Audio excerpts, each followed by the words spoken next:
नमस्कार.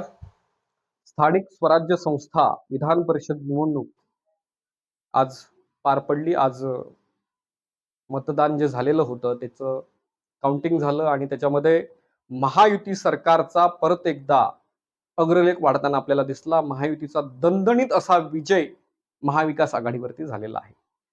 जवळपास 17 सीट्स 17 जागा होत्या, त्यापैकी 6 जागा तर ह्या अगोदरच बिनविरोध म्हणून महायुतीच्या ताब्यात गेलेल्या होत्या. उर्वरित 11 जागांवरती ही निवडणूक संपन्न झाली.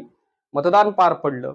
या 11 जागांपैकी एक जागा वगळता सर्व जागा या महायुतीच्या खात्यामध्ये गेल्या.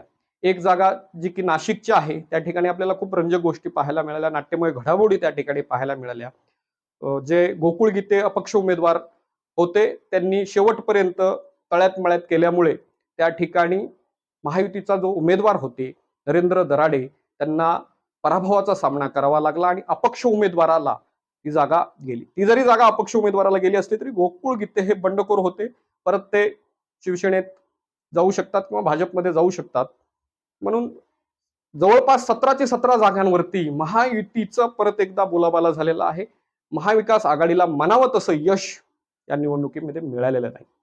आगामी अनेक निवडणुका आहेत ग्रामपंचायतच्या, स्थानिक स्वराज्य संस्थांच्या. त्याच्यामध्ये कशा पद्धतीमध्ये हे दोन्ही पक्ष लढतात यावरती त्यांचं वर्चस्व, पत राजकारणातली हे अवलंबून असणार आहे.